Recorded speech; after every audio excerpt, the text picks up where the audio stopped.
Chapitre 17. L'échec.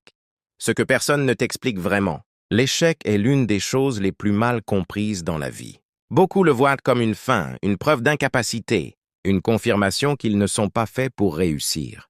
Pourtant, cette vision ne vient pas de l'expérience réelle, mais de ce qu'on nous a appris à croire. Depuis l'enfance, on nous habitue à éviter l'erreur. À l'école, se tromper enlève des points. Dans certaines situations, l'erreur est vue comme une faute. On apprend à chercher la bonne réponse, à rester dans ce qui est sûr. Petit à petit, l'échec devient quelque chose à fuir. Mais la vie ne fonctionne pas comme un examen. Dans la réalité, l'échec n'est pas une fin, c'est une étape. Imagine ceci. Tu es face à ton objectif. Tu veux réussir. Devant toi, il y a 3 chemins.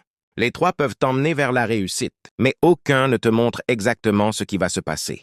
Le premier chemin est celui que tu choisis. Tu avances. Au début, tu es motivé. Puis quelque chose ne fonctionne pas. Tu fais des erreurs. Tu n'obtiens pas le résultat que tu voulais. Tu échoues. À ce moment-là, beaucoup de personnes s'arrêtent. Elles regardent en arrière et se disent « Ce chemin ne m'a rien apporté ». Mais c'est faux. Au départ, tu n'avais rien. Maintenant, tu as quelque chose. Tu as une expérience. Ce qui s'est passé sur le premier chemin ne se passera pas exactement de la même manière sur le deuxième. Et ce que tu vivras sur le deuxième ne sera pas identique au troisième. Pourquoi? Parce que toi, tu as changé.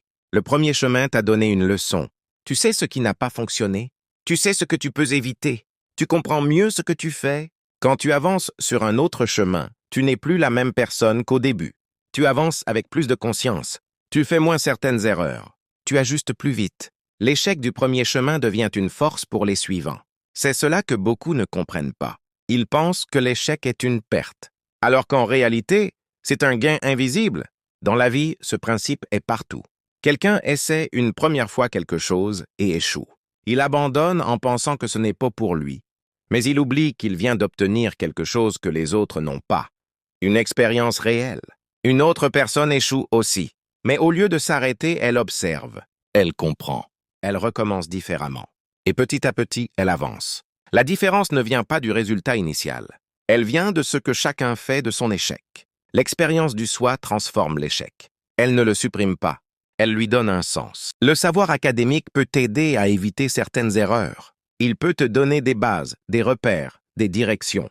Mais il ne peut pas remplacer ce que tu apprends en vivant une situation réelle. Le premier chemin ne t'a pas bloqué. Il t'a préparé, mais seulement si tu acceptes de le voir ainsi.